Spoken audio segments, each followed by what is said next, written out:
ಒಂದ್ ಕಡೆ ಕಾಂಗ್ರೆಸ್ನಲ್ಲಿ ಆಗ್ತಾ ಇರುವಂತಹ ಆಂತರಿಕ ಬೆಳವಣಿಗೆಗಳಾದ್ರೆ ಮತ್ತೊಂದು ಕಡೆ ಕುರ್ಚಿ ವಿಚಾರದಲ್ಲಿ ಡಿಕೆ ಶಿವಕುಮಾರ್ ಅವರು ಜಾಣ ನಡೆಯನ್ನ ಇಡ್ತಾ ಇದ್ದಾರೆ. ಪ್ರಮುಖವಾಗಿ ಈ ಒಂದು ವಿಚಾರಕ್ಕೆ ಸಂಬಂಧಪಟ್ಟ ಹಾಗೆ ಇಲ್ಲಿ ಈಗ ಏನು ಆಗಬೇಕು, ಯಾಕಂದ್ರೆ ರಿಸಲ್ಟ್ ಬಂದ ಬಳಿಕ ಅಥವಾ ಚುನಾವಣೆ ಆದ ಬಳಿಕ ಒಂದಷ್ಟು ಬೆಳವಣಿಗೆಗಳು ಆಗುತ್ತೆ ಅಂತ ಹೇಳಲಾಗಿತ್ತು. ಆ ಹಿನ್ನೆಲೆಯಲ್ಲಿಯೇ ಇದೀಗ ಜಾಣ ನಡೆಯನ್ನ ಇಡ್ತಾ ಇದ್ದಾರೆ ಡಿಕೆ ಶಿವಕುಮಾರ್ ಅವರು. ಇದು ಕಾಂಗ್ರೆಸ್ನ ಬೆಳವಣಿಗೆ ಮತ್ತು ಕುರ್ಚಿ ಕಚ್ಚಾಟದ ವಿಚಾರ ಆದ್ರೆ, ತಮಿಳುನಾಡಿನ ವಿರುಧುನಗರ ಜಿಲ್ಲೆಯ ಪಟಾಕಿ ಉತ್ಪಾದನಾ ಘಟಕದಲ್ಲಿ ಸಂಭವಿಸಿದ ಭಾರೀ ಸ್ಫೋಟ 18 ಮಂದಿಯ ಪ್ರಾಣ ತೆಗೆದಿದೆ. ಕತ್ತನಾರಪಟ್ಟಿ ಪ್ರದೇಶದಲ್ಲಿರುವ ಪಟಾಕಿ ಘಟಕದಲ್ಲಿ ಸ್ಫೋಟ ಸಂಭವಿಸಿದ್ದು 4 ಘಟಕಗಳಿಗೂ ಕ್ಷಣಾರ್ಧದಲ್ಲಿ ಬೆಂಕಿ ಆವರಿಸಿಕೊಂಡಿದೆ. ತಕ್ಷಣವೇ ಸ್ಥಳಕ್ಕಾಗಮಿಸಿದ ಪೊಲೀಸರು ಹಾಗೂ ಅಗ್ನಿಶಾಮಕ ದಳ ಸಿಬ್ಬಂದಿಯನ್ನ ರಕ್ಷಿಸಲು ಹರಸಾಹಸ ಪಟ್ಟರು ಸಿಬ್ಬಂದಿ. ಆದರೆ ಅಷ್ಟರಲ್ಲಾಗಲೇ 18 ಮಂದಿಯ ಪ್ರಾಣ ಪಕ್ಷಿ ಹಾರಿ ಹೋಗಿತ್ತು. ಹಲವರು ಗಾಯಗೊಂಡಿದ್ರು. ಅವರಿಗೆ ಈಗ ಆಸ್ಪತ್ರೆಯಲ್ಲಿ ಚಿಕಿತ್ಸೆ ನೀಡಲಾಗ್ತಿದೆ. ಸ್ಫೋಟಕ್ಕೆ ನಿಖರವಾದ ಕಾರಣ ಏನು ಅನ್ನೋದು ಇನ್ನೂ ತಿಳಿದು ಬಂದಿಲ್ಲ. ಆದರೆ ಪಟಾಕಿ ತಯಾರಿಕಾ ಸಮಯದಲ್ಲಿ ಸುರಕ್ಷತಾ ಮಾನದಂಡಗಳನ್ನು ಪಾಲಿಸಿಲ್ಲ ಅಂತ ಹೇಳಲಾಗ್ತಿದೆ. ದುರಂತದಲ್ಲಿ ಸಾವನ್ನಪ್ಪಿರುವ ಕುಟುಂಬಗಳಿಗೆ ಪ್ರಧಾನಿ ಮೋದಿ, ತಮಿಳುನಾಡು ಸಿಎಂ ಸ್ಟಾಲಿನ್ ಧೈರ್ಯ ತುಂಬುವ ಕೆಲಸ ಮಾಡಿದ್ದಾರೆ.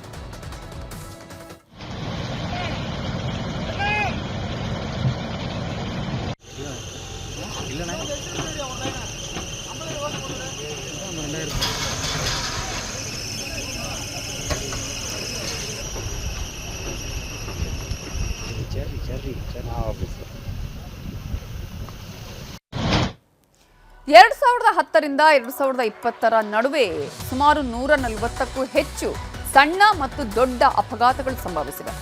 230ಕ್ಕೂ ಹೆಚ್ಚು ಜೀವಗಳು ಬಲಿಯಾಗಿವೆ. ಇತ್ತೀಚಿನ ದುರಂತಗಳನ್ನು ನೋಡೋದಾದ್ರೆ ಸಾವಿನ ಪಟಾಕಿಯಾಗಿ ಮಾರ್ಪಾಡಾಗಿದ್ದು ಹೇಗೆ, ಎಲ್ಲಿ ಅನ್ನೋದನ್ನ ನೋಡೋಣ. 2012ನೇ ಇಯರಲ್ಲಿ ಶಿವಕಾಶಿಯ ತಮಿಳುನಾಡಿನ ಶಿವಕಾಶಿಯಲ್ಲಿ ಓಂ ಶಕ್ತಿ ಫೈರ್ ವರ್ಕ್ಸ್ನಲ್ಲಿ ಸ್ಫೋಟ ಆಗುತ್ತೆ. 40 ಕಾರ್ಮಿಕರು ಸಜೀವ ದಹನವಾಗ್ತಾರೆ. ಆ ಸಂದರ್ಭದಲ್ಲಿ 70ಕ್ಕೂ ಹೆಚ್ಚು ಜನ ಗಂಭೀರವಾಗಿ ಗಾಯಗೊಳ್ತಾರೆ. ಅದೇ ರೀತಿಯಾಗಿ 1991ರಲ್ಲಿ ಅದೇ ತಮಿಳುನಾಡಿನ ಶಿವಕಾಶಿಯಲ್ಲಿ ಈ ರೀತಿಯ ಸ್ಫೋಟ ಆಗುತ್ತೆ.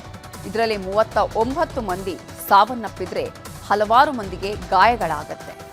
ಇನ್ನು 2009ರಲ್ಲಿ ಶ್ರೀಕೃಷ್ಣ ಫೈರ್ ವರ್ಕ್ಸ್ ಘಟಕದಲ್ಲಿ ಬೆಂಕಿ ಅನಾಹುತ ಸಂಭವಿಸುತ್ತೆ.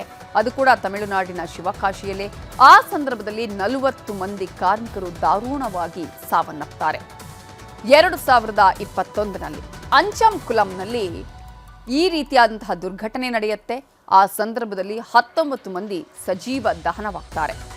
2023ರ ಅಕ್ಟೋಬರ್ 7ರಂದು ನಡೆದಿರೋದು ಬೆಂಗಳೂರು ಹೊರವಲಯದ ಅತ್ತಿಬೆಲೆಯಲ್ಲಿ. ಆ ರೀತಿಯಾದಂತಹ ಪಟಾಕಿ ದುರಂತ ನಡೆದಂತಹ ಸಂದರ್ಭದಲ್ಲಿ 17 ಕಾರ್ಮಿಕರು ಸಾವನ್ನಪ್ತಾರೆ. ಹೀಗೆ ದುರಂತಗಳು ಒಂದೊಂದಾಗಿ ನಡೀತಾ ಇದ್ರು ಕೂಡ ಅನೇಕ ಕ್ರಮಗಳನ್ನು ಕೈಗೊಳ್ಳಬೇಕಾಗುತ್ತೆ. ಆದರೆ ಕ್ರಮಗಳು ತೆಗೆದುಕೊಂಡ್ರು ಯಾಕೆ ಮತ್ತೆ ಮತ್ತೆ ದುರ್ಘಟನೆಗಳು ಸಂಭವಿಸುತ್ತೆ, ಈ ದುರ್ಘಟನೆಗೆ ಕಾರಣ ಏನು ಅನ್ನೋದು ಈ ಸಲದ ಈ ಒಂದು ದುರ್ಘಟನೆಯ ತನಿಖೆಯಲ್ಲಿ ಗೊತ್ತಾಗಬೇಕಾಗಿದೆ. ಇವತ್ತು ಮತ್ತು ನಾಳೆ ಅಕ್ಷಯ ತೃತೀಯ. ಮಹಿಳೆಯರು ತಮ್ಮಿಷ್ಟದ ಆಭರಣ ಖರೀದಿಗೆ ಚಿನ್ನದ ಅಂಗಡಿಗಳಿಗೆ ಮುಗಿಬಿದ್ದಿದ್ದಾರೆ. ಒಂದ್ ಕಡೆ ಯುದ್ಧ, ಮತ್ತೊಂದು ಕಡೆ ಚಿನ್ನಕ್ಕಿರೋ ಡಿಮ್ಯಾಂಡ್ನಿಂದಾಗಿ ಬೆಲೆ ಗಗನಮುಖಿಯಾಗಿದೆ. 24 ಕ್ಯಾರೆಟ್ ಚಿನ್ನದ ದರ 15,578ಕ್ಕೆ ಏರಿಕೆಯಾಗಿದ್ರೆ 22 ಕ್ಯಾರೆಟ್ ಚಿನ್ನದ ಬೆಲೆ 14,280ಕ್ಕೆ ಏರಿಕೆಯಾಗಿದೆ. ಇನ್ನು ಬೆಳ್ಳಿಯ ಬೆಲೆ ಕೆಜಿಗೆ 2,75,000 ದಾಟಿದೆ. ಇವತ್ತು ಹಾಗೂ ನಾಳೆ ಚಿನ್ನ ಖರೀದಿದಾರರ ಸಂಖ್ಯೆ ಹೆಚ್ಚಿದ್ದು, ಈ ಹಿನ್ನೆಲೆ ಚಿನ್ನದ ಧಾರಣೆಯಲ್ಲಿ ಭಾರೀ ಏರಿಳಿಕೆ ಆಗ್ತಾ ಇದೆ. ಕಳೆದ ಒಂದು ವಾರದಿಂದ ಚಿನ್ನದ ದರ ಏರಿಳಿತ ಆಗ್ತಾನೇ ಇದೆ. ಹಾಗಾದ್ರೆ ಈ ಏರಿಳಿತ ಎಷ್ಟೆಷ್ಟಿತ್ತು ಅಂತ ನೋಡ್ತಾ ಹೋಗೋದಾದ್ರೆ ಚಿನ್ನ ಅಂತೂ ಬಲು ದುಬಾರಿ ಆಗ್ತಾನೇ ಇದೆ. ಏಪ್ರಿಲ್ 19ನೇ ತಾರೀಕು ಅಂದ್ರೆ ಇವತ್ತು 24 ಕ್ಯಾರೆಟ್ನ ಚಿನ್ನದ ಬೆಲೆ 15,578 ರೂಪಾಯಿ ಆದರೆ 22 ಕ್ಯಾರೆಟ್ನ ಚಿನ್ನದ ಬೆಲೆ 14,280 ರೂಪಾಯಿ. ನಿನ್ನೆ ಏಪ್ರಿಲ್ 18 24 ಕ್ಯಾರೆಟ್ನ ಚಿನ್ನದ ಬೆಲೆ 15,578 ರೂಪಾಯಿ ಆದರೆ 22 ಕ್ಯಾರೆಟ್ನ ಚಿನ್ನದ ಬೆಲೆ 14,280 ರೂಪಾಯಿ ಇದ್ದಿದ್ದನ್ನು ನಾವು ನೋಡಬಹುದು. ಏಪ್ರಿಲ್ 17ರಂದು 24 ಕ್ಯಾರೆಟ್ನ ಚಿನ್ನದ ಬೆಲೆ 15,497 ರೂಪಾಯಿ ಇತ್ತು. 22 ಕ್ಯಾರೆಟ್ನ ಚಿನ್ನದ ಬೆಲೆ 14,205 ರೂಪಾಯಿ ಇತ್ತು. ಏಪ್ರಿಲ್ 16ರಂದು 24 ಕ್ಯಾರೆಟ್ನ ಚಿನ್ನದ ಬೆಲೆ 15,557 ರೂಪಾಯಿ ಇದ್ದಿದ್ರೆ 22 ಕ್ಯಾರೆಟ್ನ ಚಿನ್ನದ ಬೆಲೆ 14,260 ರೂಪಾಯಿ ಇತ್ತು. ಏಪ್ರಿಲ್ 15ರಂದು 24 ಕ್ಯಾರೆಟ್ನ ಚಿನ್ನದ ಬೆಲೆ 15,535 ರೂಪಾಯಿ ಆಗಿದ್ರೆ 22 ಕ್ಯಾರೆಟ್ನ ಚಿನ್ನದ ಬೆಲೆ 14,240 ರೂಪಾಯಿ ಇದ್ದಿದ್ದನ್ನ ಗಮನಿಸಬಹುದು. ಹೀಗೆ ಚಿನ್ನ ಬೆಳ್ಳಿಯ ಬೆಲೆ ದಿನದಿಂದ ದಿನಕ್ಕೆ ಏರಿಕೆ ಆಗ್ತಾನೇ ಇದೆ. ಇದೀಗ ಸೂಪರ್ ಪ್ರೈಮ್ ಅಟ್ 9 ನಲ್ಲಿ ರಾಜ್ಯ, ದೇಶ, ವಿದೇಶಗಳ ಮತ್ತಷ್ಟು ಪ್ರಮುಖ ಸುದ್ದಿ. ಪಶ್ಚಿಮ ಬಂಗಾಳದ ವಿಧಾನಸಭಾ ಚುನಾವಣೆಯ ಕಾವು ದಿನದಿಂದ ದಿನಕ್ಕೆ ರಂಗೇರ್ತಾ ಇದೆ. ರಾಜ್ಯದ 4 ಜಿಲ್ಲೆಗಳಲ್ಲಿ ಪ್ರಧಾನಿ ಮೋದಿ ಬಿರುಸಿನ ಪ್ರಚಾರ ಮಾಡಿದ್ರು. ಬಳಿಕ ಜಾರ್ಗ್ರಾಮ್ನಲ್ಲಿ ರ್ಯಾಲಿ ವೇಳೆ ರಸ್ತೆ ಬದಿಯಲ್ಲಿದ್ದ ಅಂಗಡಿಗೆ ಭೇಟಿ ಕೊಟ್ಟು ಝಲ್ಮುರಿಯನ್ನ ಸವಿಯುತ್ತಾ ಸಾರ್ವಜನಿಕರ ಜೊತೆ ಮಾತುಕತೆ ಮಾಡಿದ್ರು. ತಮಿಳುನಾಡಿನ ಚುನಾವಣಾ ಅಖಾಡ ರಂಗೇರಿದೆ. ಟಿವಿಕೆ ಪಕ್ಷ ಅಬ್ಬರದ ಪ್ರಚಾರ ಮಾಡುತ್ತಿದೆ. ಟಿವಿಕೆ ಮುಖ್ಯಸ್ಥ ವಿಜಯ್ ಚುನಾವಣಾ ಗೆಲುವಿಗೆ ಏಸುವಿನ ಮೊರೆ ಹೋಗಿದ್ದಾರೆ. ತಿರುಚಿರಾಪಳ್ಳಿಯಲ್ಲಿ ಚುನಾವಣಾ ಪ್ರಚಾರಕ್ಕೂ ಮುನ್ನ ವಿಜಯ್ ಚರ್ಚಿನಲ್ಲಿ ಮಂಡಿಯೂರಿ ಪ್ರಾರ್ಥಿಸಿದರು. ರಾಜ್ಯಸಭೆ ಸಚಿವಾಲಯದ ನೂತನ ಕಾರ್ಯದರ್ಶಿಯಾಗಿ ಕನ್ನಡಿಗ ಡಾಕ್ಟರ್ ಕೆಎಸ್ ಸೋಮಶೇಖರ್ ನೇಮಕಗೊಂಡಿದ್ದಾರೆ. ಕೋಲಾರ ಮೂಲದ ಡಾಕ್ಟರ್ ಕೆಎಸ್ ಸೋಮಶೇಖರ್ ಅವರನ್ನ ರಾಜ್ಯಸಭೆ ಸಚಿವಾಲಯದ ಕಾರ್ಯದರ್ಶಿಯಾಗಿ ನೇಮಕ ಮಾಡಿ ರಾಜ್ಯಸಭೆಯ ಸಭಾಧ್ಯಕ್ಷ ಉಪರಾಷ್ಟ್ರಪತಿ ಸಿಪಿ ರಾಧಾಕೃಷ್ಣನ್ ಆದೇಶ ಹೊರಡಿಸಿದ್ದಾರೆ.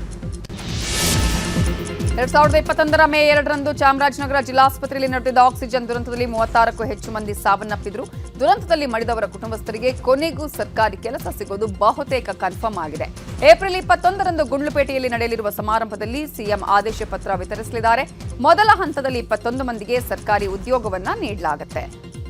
ಚಾಮರಾಜನಗರದಲ್ಲಿ ಡಾಕ್ಟರ್ ಭೀಮಾರಾವ್ ಹೆಬ್ಬಾಗಿಲು ವಿವಾದದ ಕಿಚ್ಚು ಜೋರಾಗಿದೆ. ವಿರೋಧದ ಮಧ್ಯೆಯೂ ಯಳಂದೂರಿನ ಯರಿಯೂರಲ್ಲಿ ಡಾಕ್ಟರ್ ಭೀಮಾರಾವ್ ಹೆಬ್ಬಾಗಿಲು ಅನಾವರಣಗೊಳಿಸಲಾಗಿದೆ. ಮುಖ್ಯ ರಸ್ತೆಯಲ್ಲೇ ಹೆಬ್ಬಾಗಿಲು ಹಾಕೋದಕ್ಕೆ ಪಿಡಿಒ ಅನುಮತಿ ಕೊಟ್ಟಿದ್ರು. ಆದರೆ ದೂರೊಂದರ ಮೇರೆಗೆ ಪಿಡಿಒ ಅನುಮತಿಯನ್ನ ತಹಶೀಲ್ದಾರ್ ರದ್ದುಪಡಿಸಿದ್ರು. ತಹಶೀಲ್ದಾರ್ ಕ್ರಮಕ್ಕೆ ಗ್ರಾಮಸ್ಥರು ಗರಂ ಆಗಿದ್ದು ಈ ವೇಳೆ ಖಾಕಿ ಜಟಾಪಟಿ ನಡೆದಿದೆ.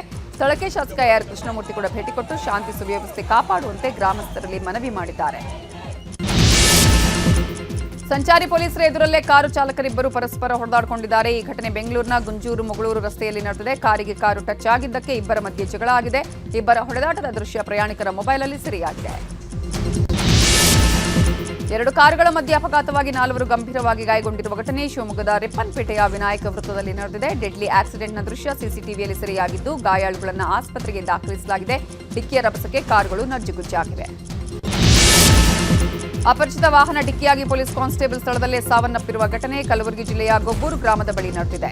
ಧರೆಪ್ಪ ಅಂಜುಟಗಿ ಅನ್ನುವರು ಮೃತಪಟ್ಟಿದ್ದು ಸ್ಥಳಕ್ಕೆ ಡಿವೈಎಸ್ಪಿ ತಮರಾಯ ಪಾಟೀಲ್, ಸಿಪಿಐ ಲಖನ್ ಮಸಗಪ್ಪಿ ಭೇಟಿ ಕೊಟ್ಟು ಪರಿಶೀಲನೆ ಮಾಡಿದ್ದಾರೆ.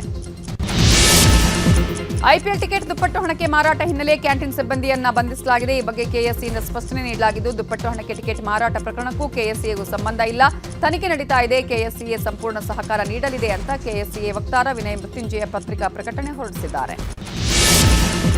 ಹೊರ ರಾಜ್ಯದ ಯುವಕನೊಬ್ಬ ಬೆಂಗಳೂರಲ್ಲಿ ಹುಚ್ಚಾಟ ಮಾಡಿದ್ದಾನೆ. ಹೆಲ್ಮೆಟ್ ಬದಲಿಗೆ ಅಡುಗೆ ಮಾಡುವ ಬಾಂಡ್ಲೆ ಹಾಕಿಕೊಂಡ ದೃಶ್ಯ ಎಚ್ಎಸ್ಆರ್ ಲೇಔಟ್ ಸಂಚಾರಿ ಪೊಲೀಸ್ ಠಾಣಾ ವ್ಯಾಪ್ತಿಯಲ್ಲಿ ಕಂಡುಬಂದಿದೆ. ಸದ್ಯ ತಲೆ ಮೇಲೆ ಬಾಂಡ್ಲೆ ಇಟ್ಕೊಂಡ ಯುವಕನ ವಿಡಿಯೋ ವೈರಲ್ ಆಗಿದೆ.